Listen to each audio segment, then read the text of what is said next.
when you go out and run for 6 hours, after 3 or 4, you feel like you can go forever, and there is a different kind of feeling.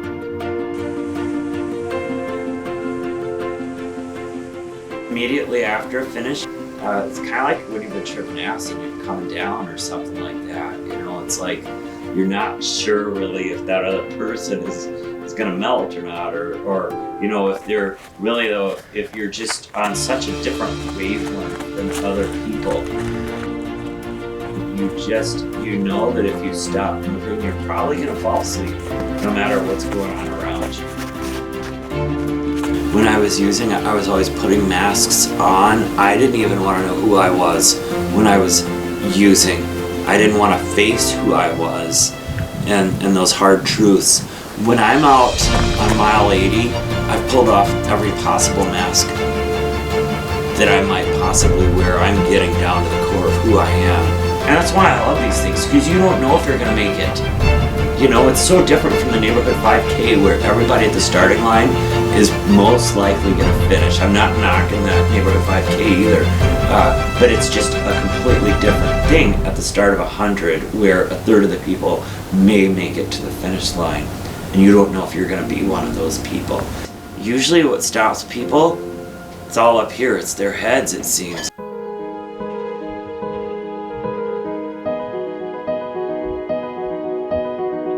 There are physical dangers out there, of course.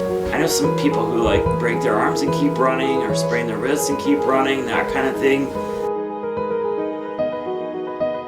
I think 2, 3 a.m., I think that's where you're gonna see the real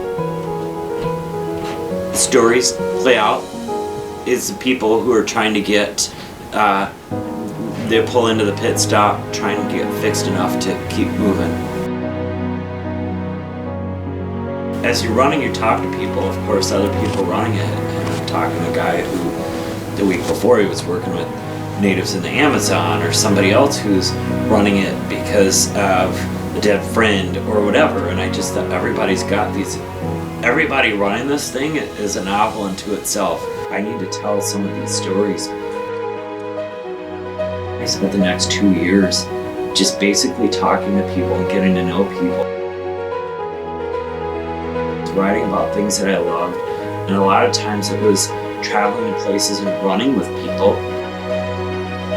Running can't be the answer to my recovery because I'm gonna get injured, I'm gonna get hurt. The running might not always be there, but I find that at these races of ultra long distances, there are many people like me there.